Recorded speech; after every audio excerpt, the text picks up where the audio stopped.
Okay. Now, I don't know about you, I like to dream, and so if we could pop those first photos up. And again, maybe your life's way more sensible than mine, but I don't know how many of you have seen, if we can get those photos up, you'll see a private island up for sale. You'll see, like, I think it's called Nectar Island that Richard Branson owns, and I think it's like my year's salary to stay a night, etc. And maybe you're like me, that you dream about, imagine if I owned my own island, and you start dreaming what you'd do on your whole own island. This next picture is actually an island that you can buy. There is a website, privateislandsforsale.com or something. So if you've got a spare few million, feel free to pop out and buy it. But I don't know about you, but whether I'm at work or with friends or with family, we'd like dream about, imagine if I owned a whole island. And you dream about what you'd do and what things would be on it. And mine would have amazing snorkeling, and obviously it'd be positioned with like Nemo ++. And then you kind of remember that we can't afford to stay one night on those islands, own them, and we kind of get back on with paying the rent, paying the mortgage, whatever our day-to-day life is.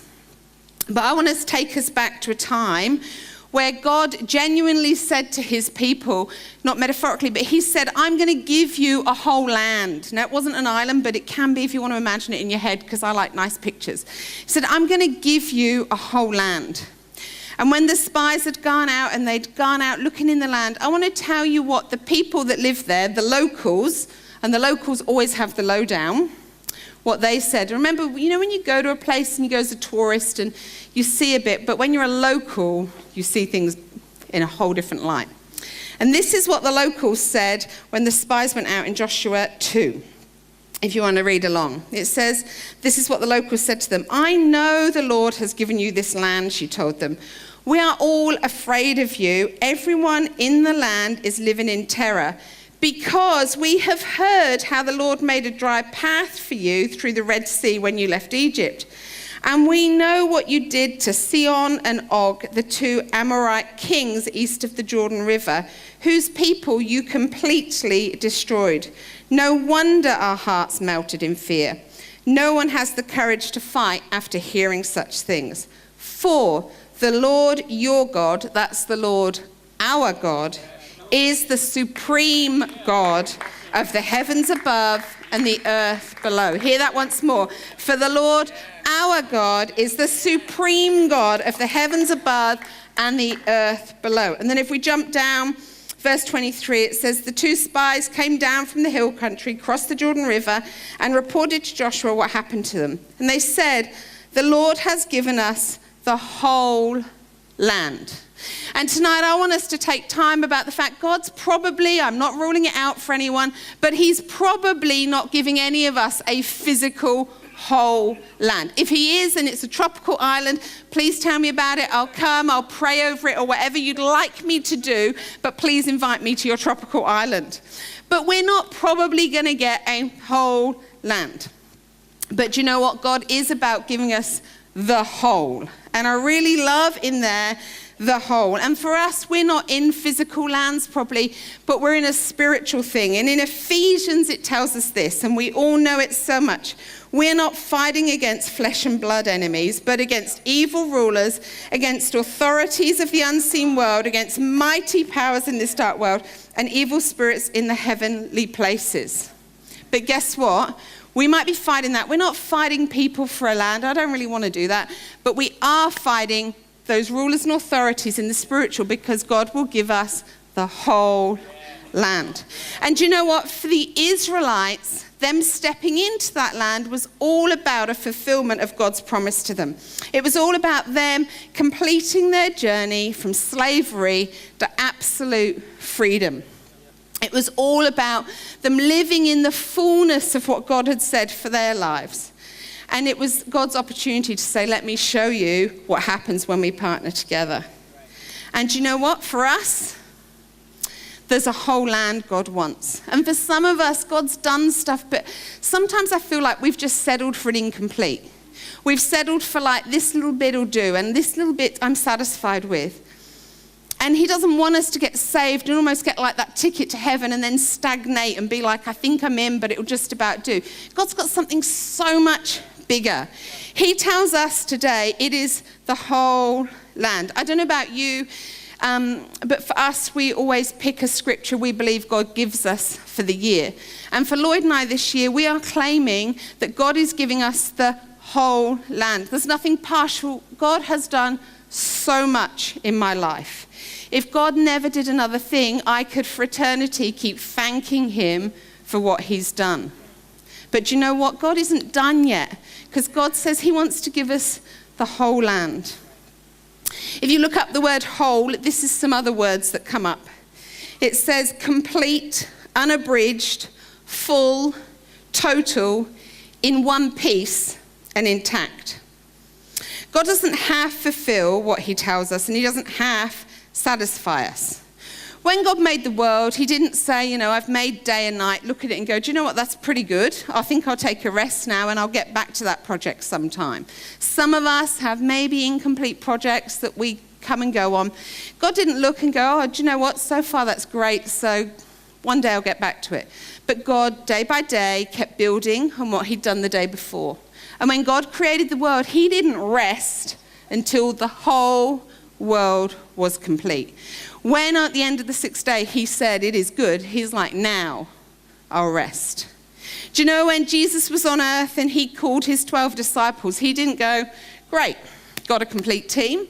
Anyway, guys, if you just sort of sit in the sidelines and I'll come back to you, maybe in a year, maybe in 6 months, maybe in a month, not sure.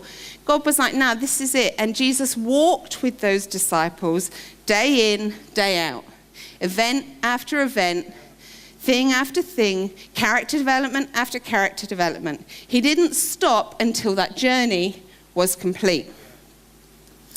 And I don't know about you, but maybe when you started out on your Christian journey, or maybe when you were in a really good place with God once, you had this awesome picture that you knew this is what I'm on earth to do. You had a clear calling, and God said, this is what I'm putting you here to do.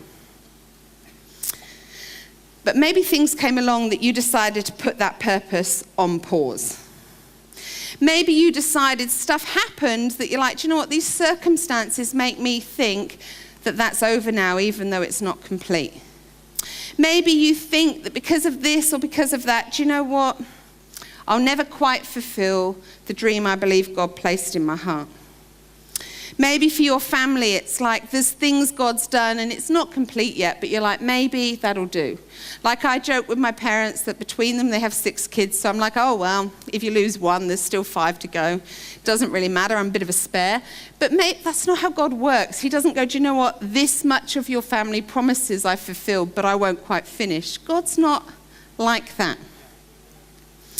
And so tonight I want us to think about what's God saying to us about the whole land, about what promises are only partially fulfilled, about what purpose God has put us on earth for that is only partially fulfilled, about what victories we've only partially overcome. God didn't say, I'll get your addiction to a point where you can hide it from the public and make it manageable. God said, I will give you complete freedom. I will give you complete victory.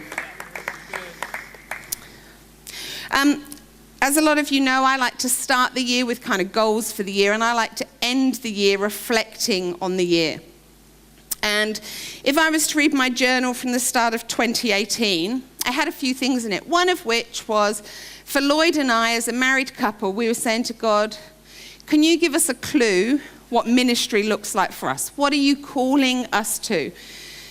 And at that point, we really weren't sure, and we said, you know what, we don't expect it to unfold in 2018, but we'd really like a clue, God. So we said, you know what, we're going to do what we can do. We'd love to run a life group. We think that'd be great. So we're going to lead a life group. And our prayer for the start of the year was, God, just give us a clue. We don't want to quit. We're really content.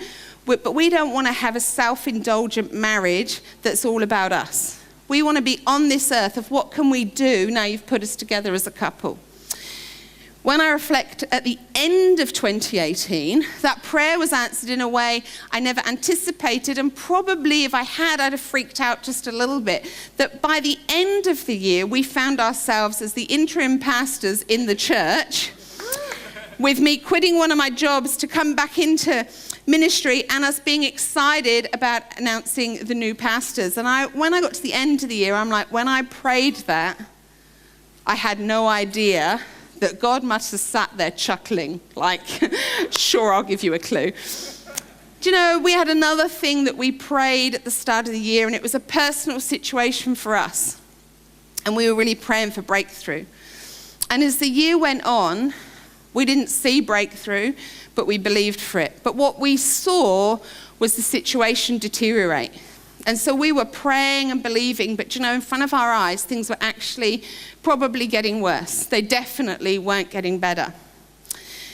And we kept saying, we're believing for it. And do you know what? Maybe it's not in our time frame, but we're believing for it.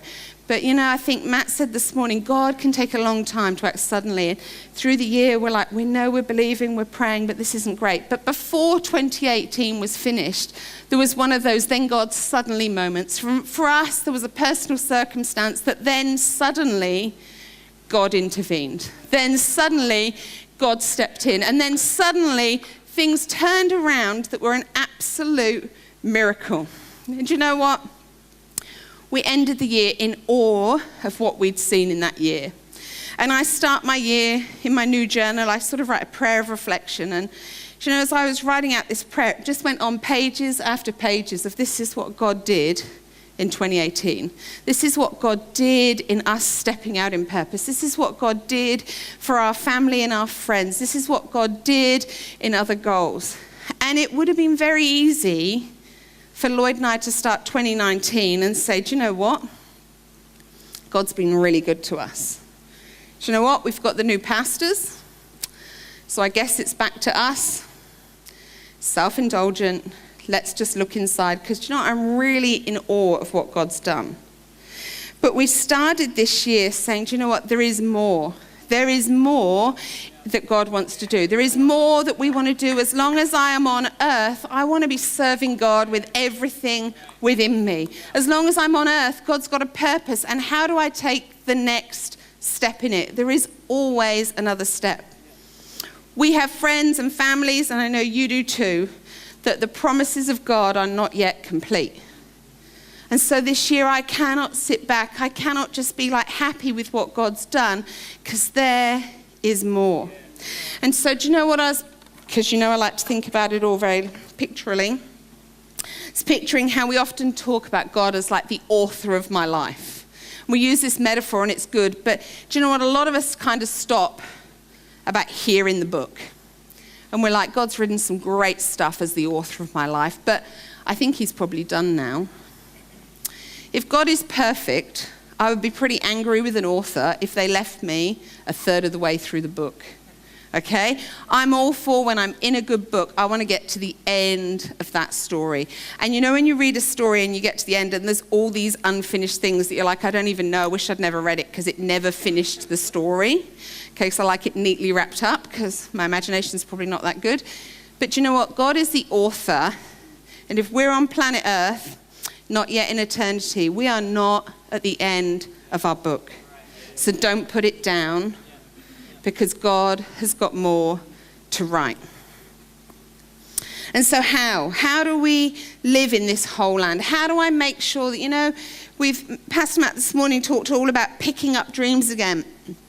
And we might be aware that we're like, I know I've eased off the pedal. I know that when I was in that conference 10 years ago and I felt that burning passion to say to God, I'm in, that passion's dwindled. I know that I really went after that promise, but because it didn't happen in the time frame, I reckon, if we're really honest, I've given up on it. So what do we do to get back to living in the whole land? And so there's a few things from that Joshua that I want to pick up. The first thing is that we need to know that our God is the supreme God. If I go back, it says, no wonder our hearts melted in fear. No one has the courage to fight. For the Lord your God is the supreme God of the heavens above and the earth below. Our God is the God of the heaven above and the earth below. There is no authority, there is no spiritual power, there is no circumstance, there is no anything that beats our God. We talk about it and we know it in theory, but let's remind ourselves when things come to our mind, when we see circumstances. He is unlimited love. He is endless power. He is the highest authority that there is. He is the final word. He is above all things. He is the only true God. Do you know what? And when we know this, when we really know it, there's no circumstance that can defeat us. There's no thing that can drag us down. There's no thing that will leave us crushed. When we know this, we've got a hope that's unstoppable. We've got a fire in our bellies that will not be put out, and we will live under the highest authority. I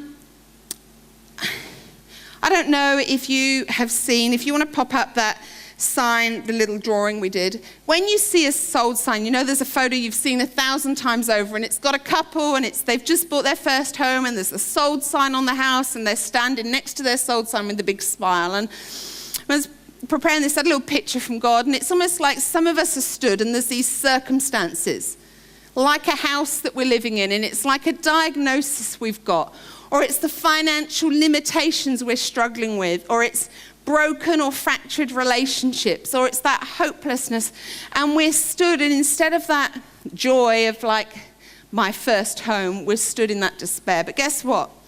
Instead of the sold sign being stamped across it, we've got something much better. We stamp across it this instead. My God is the supreme God. My God is the supreme God. So it doesn't matter. All of us have something.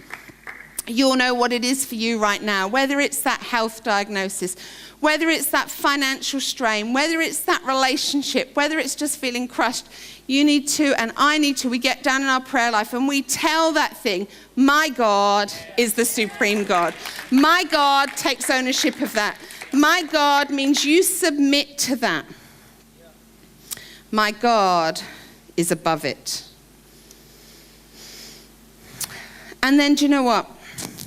Next thing we need to do from Joshua is, if we go back, it talks about, it says, we're afraid of you. We have heard. They have heard what the Lord has done. And I think Matt referred to it this morning, those people living in that land that God was about to give them, they said, we are in terror because we have heard what your God has done. We have heard of the miracles. We have heard of how he's come through before. And so guess what? It's time for us to speak into every principality and every power and let them know what our God has done before. What our God has done, that means, do you know what? They are not going to be standing in our way. My circumstances will not halt my purpose on earth. My diagnosis, my whatever, will not halt my purpose on earth. We've got 3 choices with the miracles God's done for us in the past. 1, we can forget about them. Probably not a great idea. And just let wherever we're at consume us. 2, we can reminisce about them. And we can sit there forever saying, 50 years ago, this is what God did. Well, I'll struggle with 50 because I've not been alive that long. But I could sit there saying, when I was 13, this is what God did. And we can reminisce almost like a happy memory. And we might think, you know what, that was my moment with God. But God doesn't stop, remember. Or the 3rd choice, and this is the one I'd recommend, is that we use every miracle to speak into those principalities and powers. And it's like each miracle and the faith it builds, it's like a stepping stone. I saw my God come through when I didn't think I'd pay the bills. I saw my God come through with the circumstance that I didn't think there was a natural solution to. I saw my God come through when I prayed and I prayed and I waited. And you know what? As I build them and as I speak them, it builds this path. It's like a faith path into my future. But there's another path I think we can get caught up in. And that's that I can stand there and go, my circumstance is overwhelming. My finances will never be enough. My family situation is unmendable. And I believe the same thing. We talk a lot about the power of our words, and this one can build a path through to hopelessness and stagnation and powerlessness and being overwhelmed. So do you know what I want to do? I want to speak out what God's done. I want to speak out. I want the principalities and the powers to do what those people say and say, we are scared because we've heard what your God did for you. We are scared that we know we can't stop you because we have heard what your God has done for you. Let's stay aware that there's power in our words. And then the third thing we do to make sure we live in this whole land is I want to trust my future to God and not to logic. Now I want to tell you about something that happened on the journey. God was taking the Israelites and they were having victories and they were well on their way. They were in a great place with God. You need to know that. They weren't turning their backs on God. They're in a great place. They're in awe of his miracles, but logic happened. And I want to read about it. Joshua 9, it says, when the people of Gibeon heard about Joshua, what he'd done to Jericho and Ai, they resorted to deception to save themselves. They sent ambassadors to Joshua, loading their donkeys with weathered sandalbags and old patched wineskins. They put on worn-out, patched sandals and ragged clothes. And the bread they took with them was dry and mouldy. When they arrived at the camp of Israel at Gilgal, they told Joshua and the men of Israel, we've come from a distant land to ask you to make a peace treaty with us. The Israelites replied to them, how do we know you don't live nearby? For if you do, we cannot make a treaty with you. They replied, we're your servants. But who are you, Joshua demanded, and where do you come from? They answered, your servants have come from a very distant country. We've heard of the might of the Lord your God and all he did in Egypt. We have also heard what he did to the 2 Amorite kings east of the Jordan River, the king of Sihon, Heshbon, and King Og of Bashan. You can pronounce those names however you choose, I say. Make them up. And you could have a competition at Life Group, best pronunciation of those places. So our elders and all our people instructed us, take supplies for a long journey. Go and meet with the people of Israel and tell them, we are your servants. Please make a treaty with us. This bread was hot from the ovens when we left our homes. No one will find that if you come to my home, just by the way, you'll find it in a packet. But now, as you can see, it is dry and moldy. These wineskins were new when we filled them, but now they are old and split open. And our clothing and sandals are worn out from a very long journey. Now listen to this. And so the Israelites examined their food, but they did not consult the Lord. Logic told the Israelites that they were from a very far away land. But logic can deceive us. Do you know we need to make a choice to let the word of God trump logic? Logic told Sarah and Abraham they would never have a baby, but God spoke differently.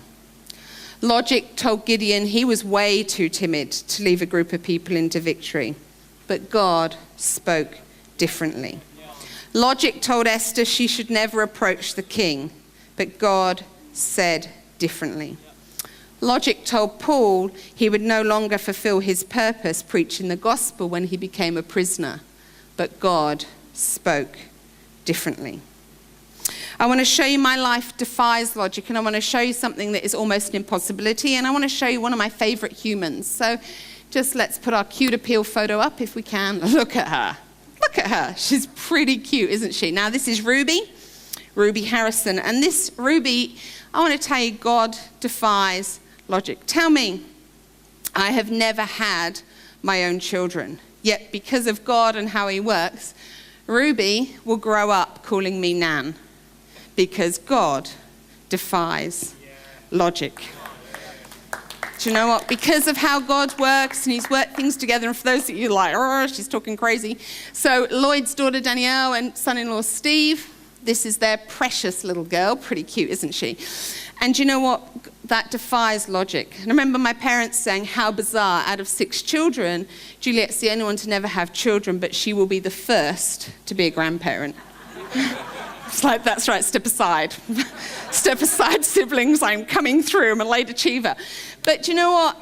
When I look at Ruby, that tells me my God defies logic. And do you know what? This moldy bread is a warning to me.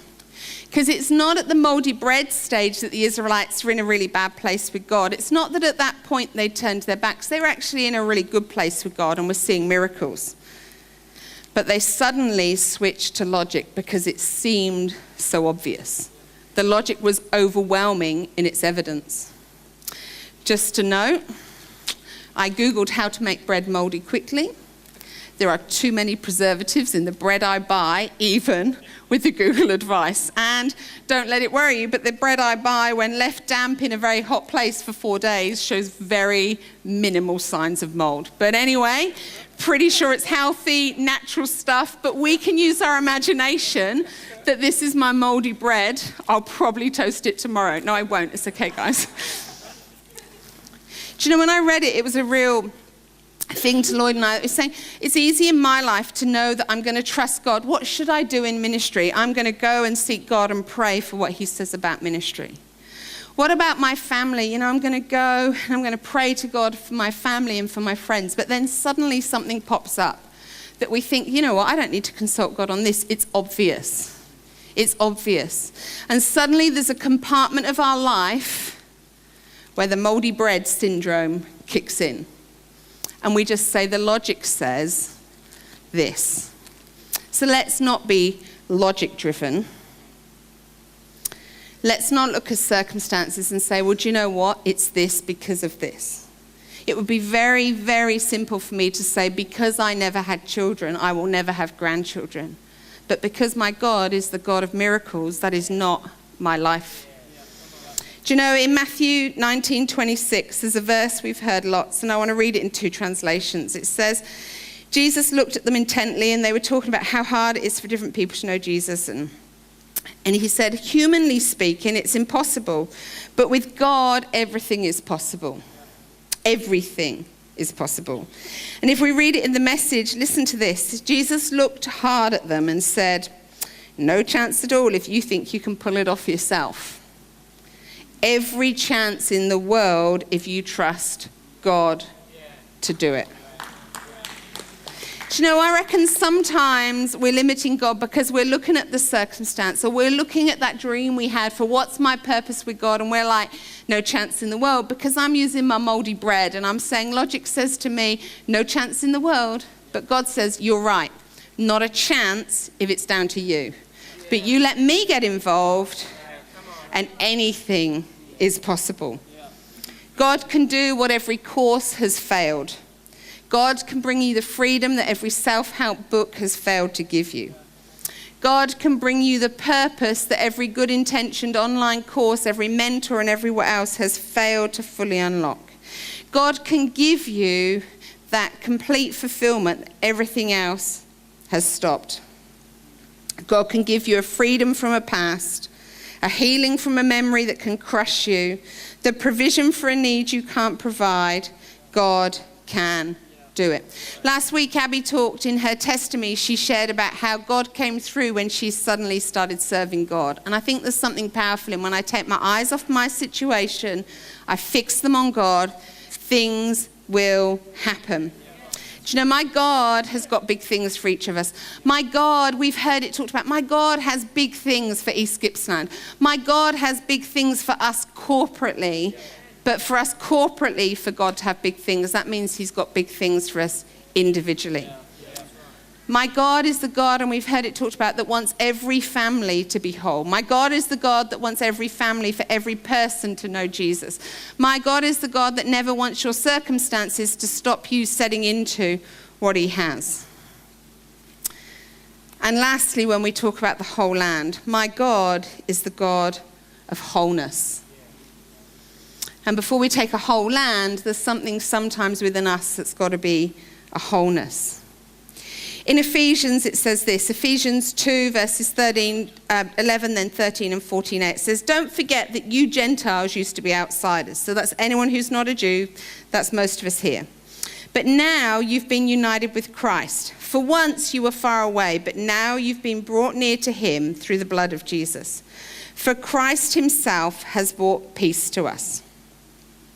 For all of us, at some point in our life, we will feel like we don't fit. At some point in our life, we'll feel like, you know what, I look around and everyone else is really okay in this room, but I actually don't fit. Everyone else in this workplace gets it, but I don't fit. And maybe for you, that's how you feel when you come into church and you think, oh, everyone else in here is this and I don't fit. But guess what?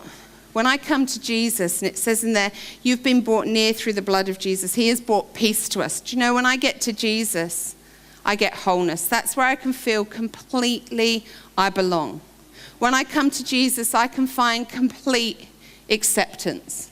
And you know, when you come to Jesus, you will be made whole if I just keep pursuing him. He will make us whole. I don't know about you, but imagine if I'd never been to church, and the first time I came to church, I meet the Tavai family, and that's my only experience of Christian, and they tell me, yeah, we're Christian. And I'm like, okay, sounds good. And then they start singing, and they tell me how they play 23 instruments, and I'm like, it's not sounding so good now. And then I suddenly think to myself, oh my goodness, well, I don't think I can be a Christian, because I don't fit like the Tavais fit, because do you know what? I can't play one instrument. And if I sing, it's definitely not a harmony that comes out of my mouth. I think it is. But suddenly I'm like, do you know what? I don't fit. And I think that's what the devil sometimes does for us. We come into church and we see something and think, oh, those people, their lives are all together. I don't fit. But you know, we are children of God. And I don't know about you, but in our family, I like to think that each child is quite different. That I am the youngest of 3. And when my mum was pregnant with me, I'm really hoping she wasn't looking at the other 2 going, well, we assume the 3rd one will be identical to them. And the 3rd one will look like them and act like them and have the same skills. That would be ludicrous. That would not be what my mum was dreaming. When they were having a 3rd child, of course they were dreaming I'd be better than the other 2. Okay? And God fulfills our dreams. And then I'm sure when they were dreaming, they were like, who is this little person that we're yet to meet? Who is this person? What are they? They wouldn't have known if I was a boy or a girl. But when I was born, there was no need for me to fit who my brothers were. There was no mold that to be part of the church family, I had to look like this, act like this, do this.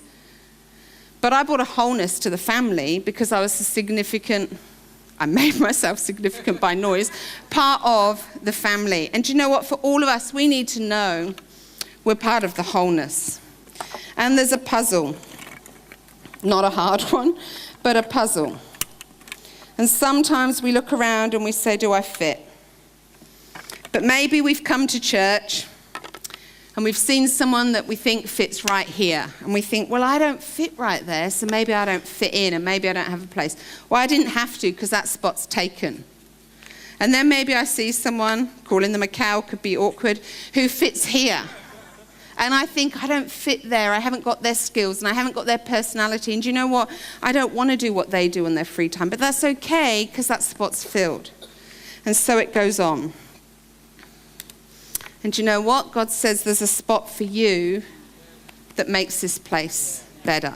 There's a spot for you that fits right now. You don't have to look like the others. You don't have to act like the others. But come to me, you connect to me, and I will make you personally whole. I'll give you acceptance that you've never found from the world. I'll let you belong in a way you've never belonged.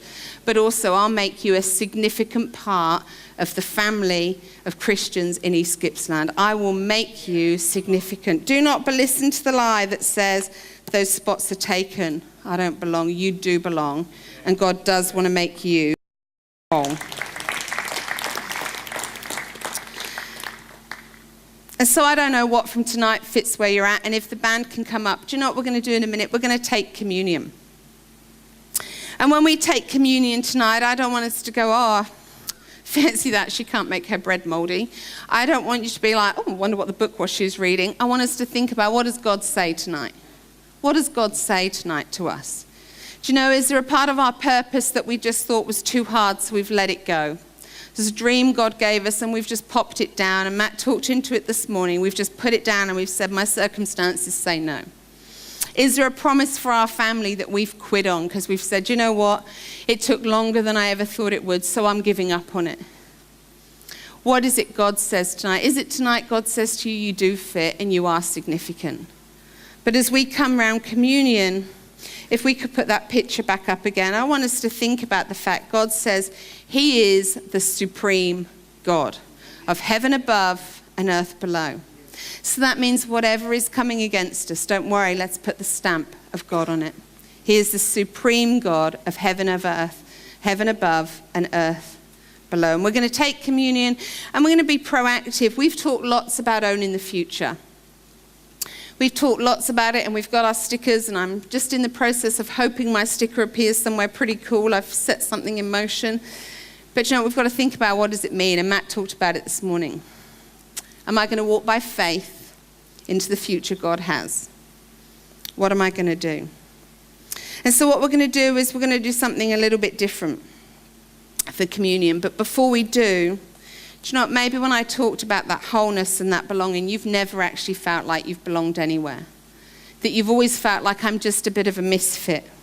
I don't look like other people and I don't fit. I want to tell you tonight, you will always fit with Jesus. I want to tell you tonight, you will find your sense of belonging with Jesus. And so if we can all just bow our heads so we can pray. And you know what, maybe tonight it's time.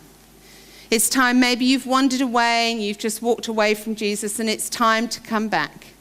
Or maybe tonight, after a struggle of years of putting it off or years of doubting, it's time to say maybe yes to Jesus. Maybe you've never given Jesus a chance because you've got all the reasons in the world why you've decided it won't work. Yesterday I was procrastinating because I was meant to be doing stuff, and so as it is, you find lots of jobs to do when you're meant to be doing something else. And I had shoes that were cheap shoes, but they were wrecked pretty much. And I thought, you know what, I wonder if it would work to wash them. And I remember thinking, well, what have I got to lose? Because if they fall apart in the machine, they were wrecked anyway. So I thought, I'm just going to give it a go. Just for your knowledge, cheap shoes wash up really well. Put them on a low wash and a low spin. But tonight, maybe that's you with Jesus. You've dismissed him for so many reasons, but you've never given him a go. And I say to you tonight, what have you got to lose? What have you got to lose by giving Jesus a go? And so tonight, if it's time to come back to Jesus, it's time to give him a go. I ask you just to raise your hands so we can see and we can pray with you. Is there anyone who tonight says it's time to give Jesus a go? It's time to let him make me fit. Anyone who wants to give Jesus a go tonight? It's the best decision you'll ever make. As we decide where we stand with Jesus, let's all pray a prayer. Lord God, I thank you for Jesus. And tonight I choose to make Jesus my Savior and Lord.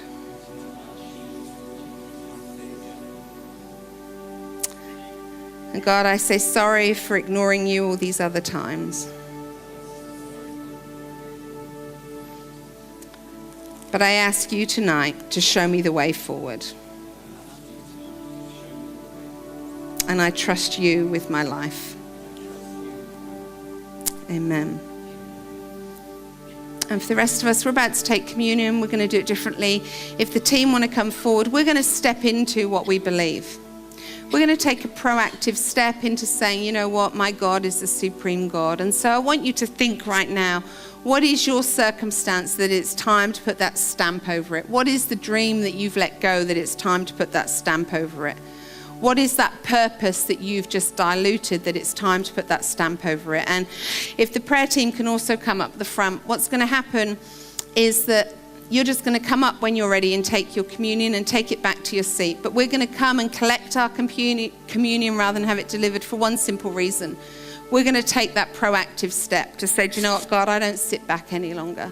I don't sit back and let circumstances or this or that dictate. And so as a symbolic act, we're going to step up to get our communion. And if you want prayer, the prayer team are also going to be at the front. You might want it as simply as I just want that prayer team to say, just pray over me. My God is the supreme God of heaven above and earth below. I just want the prayer team to pray over me something as simple as the whole land.